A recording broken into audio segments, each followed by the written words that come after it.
बिस्मिल्लाहिर्रहमानिर्रहीम। सियाने कहते हैं जिम्मेदार हर टाइम ना मुश्किल काम करता रहिंदा, मतलब कभी थकदा नहीं है। कभी कणक आ गई, कभी मुंजी आ गई। हालांकि हुण मुंजी का भी जेड़ा रेट है उहदे अगे भी बिनती है कि किसानां दा बुरा हाल अगे ही है, तो इहदा कोई तेरा रेट हुकूमत दे देवे।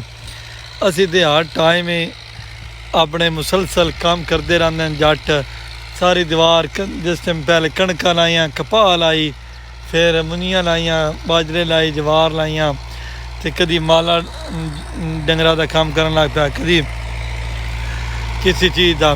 लेकिन किसान कभी जिम्मेदार बेचारा थकदा नहीं है। हालांकि जिम्मेदार उन्होंने हुण जहनी तौर पर थक गया, क्योंकि जिम्मेदार नूं कोई चीज़ सही लभदी नहीं वक्त के उत्ते।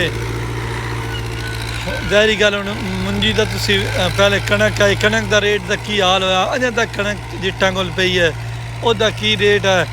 तो ना रेट सी, इतनी खाद महंगी, बिजली महंगी, डीजल महंगा, उसका बी महंगा। हुण उस बाद कपाह का रेट आया, हुण मुंजी का रेट आया। मुंजी की 11-12 हज़ार होंदी लवाई है, नाल उहदी 4-5 सीवां, खाद पानी, वो तकरीबन 25-30 हज़ार रुपया उसका खर्चा। तो लेकिन कोई सूरत हाल नहीं आ रही जी। हुण कुछ मुंजी पक के गई मनिया 2200 का रेट है। उहदा केड़ा रेट होना, उहदे नाल केड़े किसानां दी कुछ इमदाद होनी है। हुकूमत पाकिस्तान नाल गुजारिश है कि क्यों किसानां दा बेड़ा गर्क कर रहे हो। आज किसान ही है कि जेह्ड़े इस पाकिस्तान की मैशत की रीढ़ की हड्डी का किरदार अदा कर रहे।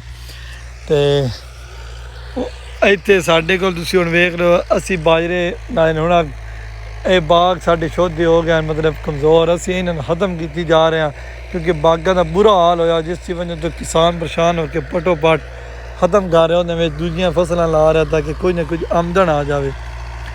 तो ये सारियां चीज़ां हैं, तो ये बड़े मुश्किल हो जाती है कि जिस टाइम कुछ भी कीती दा।